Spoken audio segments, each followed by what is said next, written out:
ഓണസദ്യക്ക് ഇന്നൊരു ബീറ്റ്റൂട്ട് പച്ചടി ഉണ്ടാക്കിയാലോ? അതിനായി ഞാനൊരു ബീറ്റ്റൂട്ടാണ് ഇവിടെ എടുത്തിരിക്കുന്നത്. നമ്മുടെ നാട്ടിൽ ഇതൊരു ശീതകാല പച്ചക്കറിയായിട്ട് ഇപ്പോൾ പലരും നട്ടു വളർത്താറുണ്ടല്ലേ. ബീറ്റ്റൂട്ടിൻ്റെ അരി മേടിച്ച് പാകി കിളിർപ്പിച്ച് ഇതുണ്ടാക്കാം.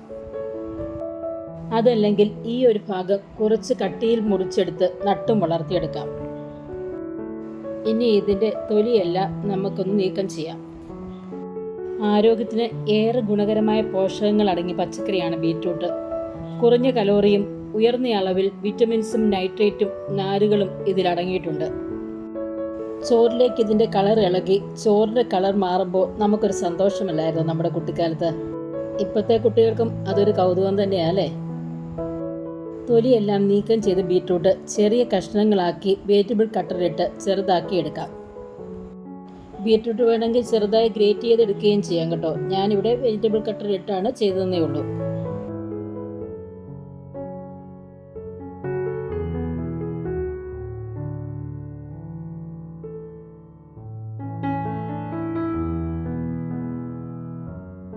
ഈ ഒരു രീതിയിൽ കട്ട് ചെയ്തെടുത്ത ബീറ്റ്റൂട്ട് ഇനി ഒരു മൺചട്ടിയിലേക്ക് മാറ്റാം.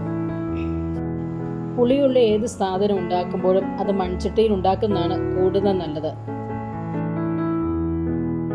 ബീറ്റ്റൂട്ടിന് അധികം വേവില്ല, അതിനാൽ ഞാനൊരു 1/4 ഗ്ലാസ് വെള്ളമേ ഇതിലേക്ക് ഒഴിച്ചിട്ടുള്ളൂ.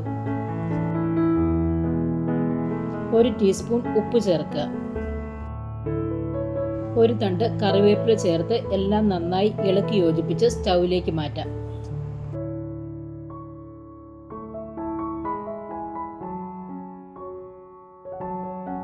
മൂടി വയ്ക്കുക. ആവി കയറുമ്പോൾ ഇളക്കിയിടുക.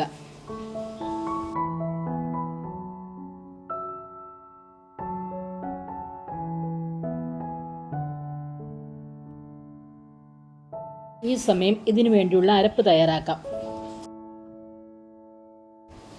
ഈ ഒരു സ്പൂണിൽ 3 സ്പൂൺ ബീറ്റ്റൂട്ടായിരുന്നു ഞാൻ എടുത്തിരുന്നത്. അതുകൊണ്ട് അതിൻ്റെ പകുതി അളവിലാണ് തേങ്ങ എടുത്തിരിക്കുന്നത്, അതായത് 1.5 സ്പൂൺ. 1 ചെറിയ കഷ്ണം ഇഞ്ചി, 1 പച്ചമുളക്, 4 ചെറിയ ഉള്ളി, 1 ടീസ്പൂൺ ജീരകം എന്നിവയാണ് ഞാനിവിടെ എടുത്തു വെച്ചിരിക്കുന്നത്. തേങ്ങ കൂടിപ്പോയാൽ ബീറ്റ്റൂട്ടിൻ്റെ കളർ കുറഞ്ഞു പോകും. അതുകൊണ്ടാണ് ഈ കണക്ക് തേങ്ങ എടുത്തിരിക്കുന്നത്. ബീറ്റ്റൂട്ട് 2 തരം ഉണ്ട്, നല്ല കളറുള്ളതും വലിയ കളറില്ലാത്തതും. ഇവിടെ ഞാൻ നല്ല കളറുള്ളതാണ് എടുത്തത്. ബീറ്റ്റൂട്ട് പച്ചടിക്ക് അതാണ് നല്ലത്. തേങ്ങയും അതിൻ്റെ ചേരുവകളും നന്നായി അരച്ചെടുത്തുകൊണ്ട് വന്നാണിത്.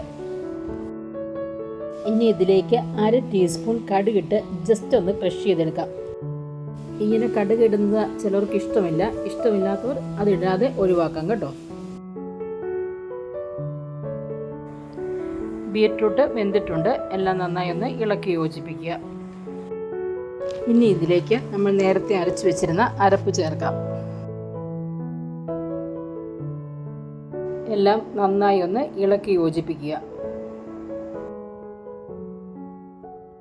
ഇതിലുള്ള വെള്ളമെല്ലാം നന്നായി വറ്റിയതിന് ശേഷം തീ ഓഫ് ചെയ്യുക. ഇനി ഇതിലേക്ക് ഒരു 4 സ്പൂൺ തൈര് ചേർക്കാം. ഈ സ്പൂൺ കൊണ്ട് ജസ്റ്റ് ഒന്ന് ക്രഷ് ചെയ്തെടുത്ത് തൈര് ചേർക്കുന്നു കേട്ടോ. ചെറിയൊരു പുളിയുള്ള തൈര് എടുക്കുക. ഈ സമയം പുളിയും ഉപ്പും ഒക്കെ നോക്കുക. ഞാൻ 1 പിഞ്ച് ഉപ്പും കൂടെ ചേർത്തിട്ടുണ്ട്.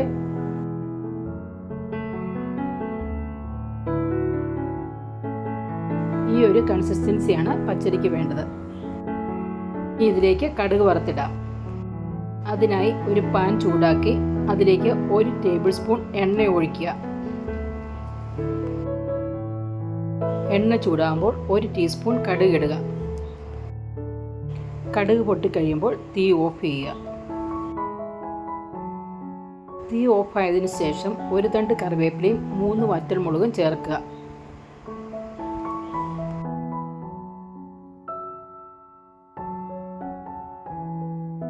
ഇനി ഇത് നമ്മൾ നേരത്തെ തയ്യാറാക്കി വെച്ചിരുന്ന പച്ചടിയിലേക്ക് ചേർത്ത് ജസ്റ്റ് ഒന്ന് ഇളക്കി മൂടി വയ്ക്കുക. 2 മിനിറ്റ് മൂടി വെച്ചതിന് ശേഷം മൂടി തുറന്ന് നന്നായി ഇളക്കി യോജിപ്പിക്കുക. അങ്ങനെ സദ്യയിൽ ഒഴിച്ചുകൂടാനാവാത്ത ബീറ്റ്റൂട്ട് പച്ചടി റെഡിയായിരിക്കുന്നു.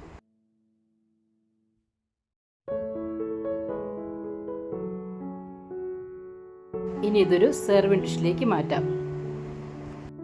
എളുപ്പത്തിൽ തയ്യാറാക്കാൻ പറ്റുന്ന ഈ പച്ചടി ഈ ഓണത്തിന് എല്ലാവരും ഒന്ന് ഉണ്ടാക്കി നോക്കണേ.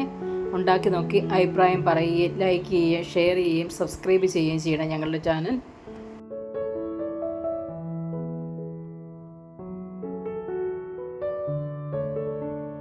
Thank you.